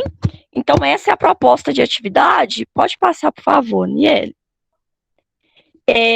Então, a gente está se propondo vocês fazerem a postagem dessa atividade no espaço da disciplina no Google Classroom até o dia 7 de dezembro, né?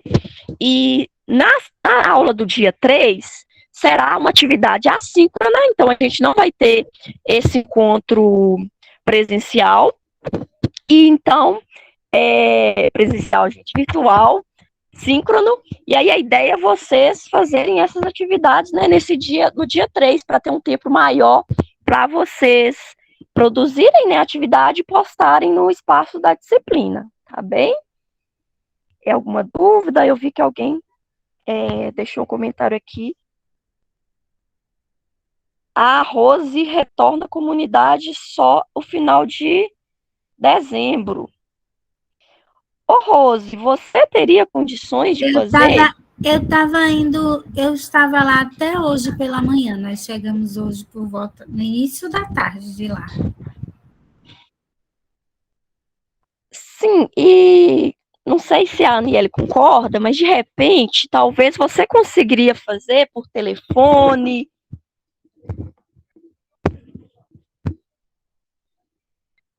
Mas a gente também está aberto a sugestões de vocês. Eu não sei se eu consigo fazer por telefone, porque geralmente, né, assim, as pessoas com quem... Porque a minha comunidade é uma comunidade pesqueira, de mariscagem e pescaria. Aí, para eu, por exemplo, para eu encontrar um mais velho, para poder ter um celular, uma coisa assim, até fazer uma ligação de vídeo, eu acho que, não sei se eu consigo. Talvez se a gente pudesse também pensar uma alternativa para a atividade, para essa parte, essa primeira parte. A gente pode ver, Rose, mas talvez a gente pode conversar depois, mas uma coisa também talvez que você possa fazer é conversar com alguém que jovem da comunidade que está lá, que possa fazer essa conversa e gravar um áudio, né? A gente pode gravar para o áudio do WhatsApp. E, enfim, pode ser essa alternativa ou outras a gente pode conversar em casos específicos, pessoal. E aí vocês nos chamem, né? A gente está no grupo lá do WhatsApp e vocês têm um número nosso. Pode ser, Rô? Tá bom, então, combinado. Eu vou Tá também bom. pensar uma possibilidade. Isso. Pensa uma proposta e aí você conversa, a gente conversa. Pode ser? Combinado, tá bom. Então, tá bom. Daniele? Oi, Daniele? Timine. Deixa eu te falar, então a sugestão é um daqueles 3 tópicos. Não. Você, a partir da sua experiência e, na verdade, da área que você trabalha, você traz o saber e fazer e aí você relaciona, né? É que Meire trouxe um exemplo de vários, né? De vários, e aí, né, pensando em vários profissionais que trabalham nas ciências humanas, na linguagem, como que pensaria alguns exemplos. Mas aí cada um trabalha o que poderia você, né, trabalhar. E aí, assim, as dúvidas, etc., a gente tira pelo WhatsApp para, né, em casos específicos e etc. Ok, entendi.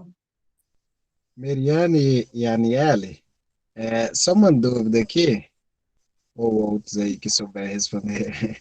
É porque eu não consegui anotar aqui, eu estou sem caneta aqui no momento, e eu não consegui anotar as informações. Vocês vão postar essas informações em algum lugar, ou no Class, ou no grupo, alguma coisa assim? Vamos, nós postamos no Google Classroom e também mandamos lá no grupo. Vamos fazendo os dois. Ok, obrigado. E a gente vai conversar, quem está com essa questão, como eu falei, ou com outra, é para a gente conversar porque o WhatsApp ele é fechado, né? Ele não. Aí eu fiquei pensando nisso agora.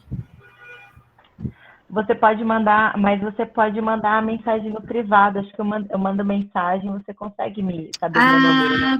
Consigo, é verdade. Tá bem, combinado. Tá bem? Combinado.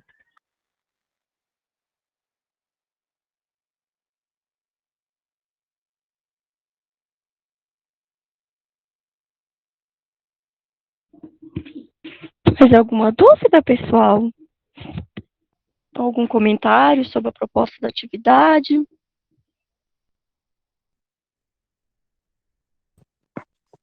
Mariane, essa data do dia Oi. 7, eu estou achando ela bem próximo já, devido a algumas demandas aqui que está meio agarrou aqui para a gente. Não teria como ser mais para frente, não? Ou vocês já estão no máximo ainda?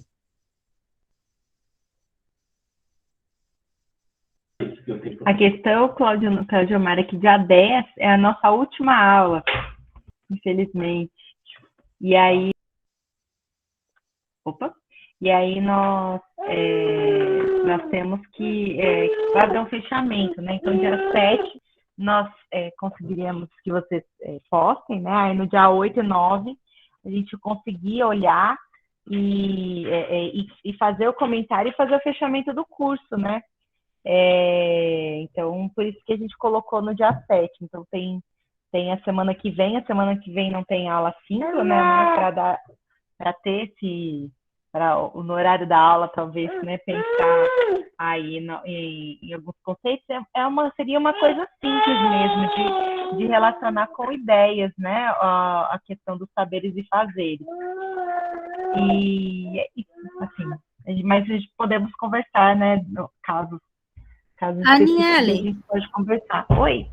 Desculpa lhe interromper. Eu estou aqui pensando agora. Pode ser qualquer saber fazer que faz parte da comunidade, né? Eu posso ir para o lado dos movimentos artísticos, culturais que existem na comunidade? Claro, com certeza. Porque aí, nesse caso, eu já consigo registros, que o pessoal já faz registros desses movimentos e tal, da comunidade. Aí eu poderia fazer com base nesses, né? Não sei, mas é algo que já existe, né? Uma questão que eu acho que a gente esqueceu de falar, é a questão da temática da soberania alimentar. Então, pensar em algo que relacione, por exemplo, a música que eu comecei hoje, a aula, né, que ela fala da questão da bananeira e todas as questões, é uma manifestação cultural e está relacionado a alguma linha da questão da soberania alimentar, né? A soberania alimentar.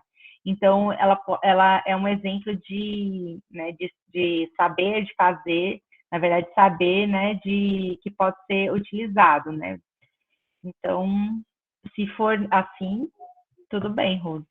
Acho que é pensar num saber fazer relacionado à questão da soberania alimentar, né? E aí, pessoal, por exemplo, aquele áudio que a gente expôs hoje, o diálogo da Meriane com a sua avó, ele deu 1 minuto e 40. Ele é bem curtinho.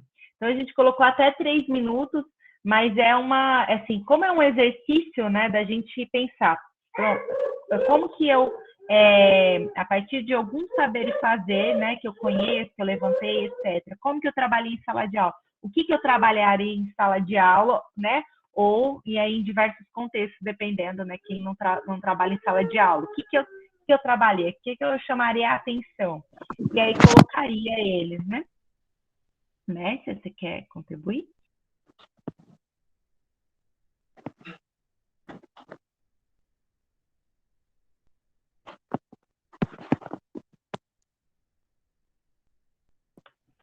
Diga, Mércia.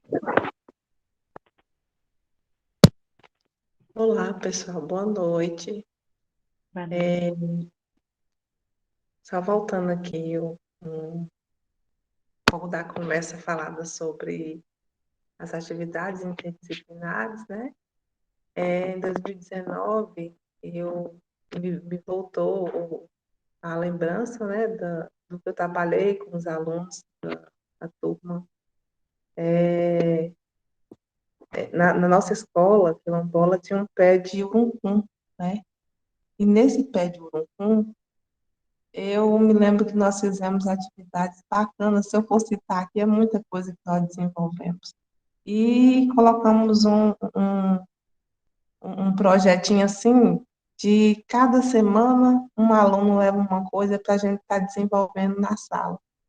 Aí tinha tem um aluno que na casa dele tem uma plantação de banana. Aí ele levou uma quantidade de banana, lá a gente fez um trabalho excelente com essas bananas. Na outra semana, o outro levou as laranjas, no outro o outro coleguinha levou as tangerinas, e assim por diante. Nossa, aí, nas falas aí, na reunião, me veio lembrando isso, né, do que foi trabalhado. E depois utilizamos o milho, utilizamos o andu, né? Nossa, e foi assim, fizemos utilizamos também o pequi, né? Um trabalho excelente, assim, o bom que foi tudo registrado, né? Fizemos um vídeo, chamamos a turma, e foi um trabalho, assim, excelente. Então, eu não poderia deixar de estar comentando isso aqui. Hoje eu trabalho como apoio, né? Como professora de apoio. E com essas falas aí veio, né, essa lembrança de 2019. E eu não poderia deixar de falar. Mas, assim, está tudo registrado, as fotos, a balança que levamos para a escola, a pesagem que fizemos. Gente, assim, foi excelente. Não poderia deixar de estar comentando aqui com vocês. Era só isso.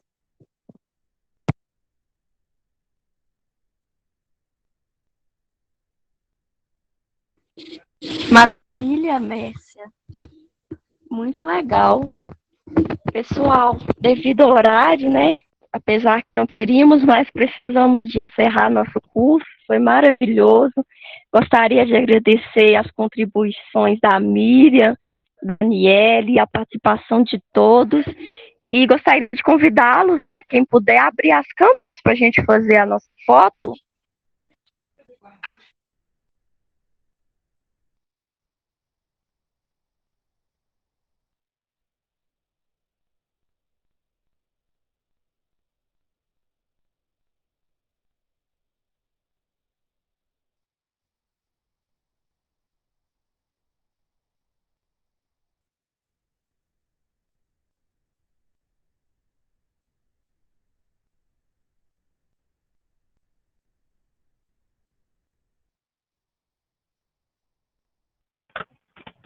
Oi, Tirar, sextou, Aniele? gente. Consegui. Sextou. Sextou, pessoal. Até a Tchau, semana que pessoal. vem. Na semana que vem não Pessoal, temos uma boa aula síncrona, noite. até a outra. Boa noite. Boa noite, pessoal. Boa noite, bom final de semana. Abraço.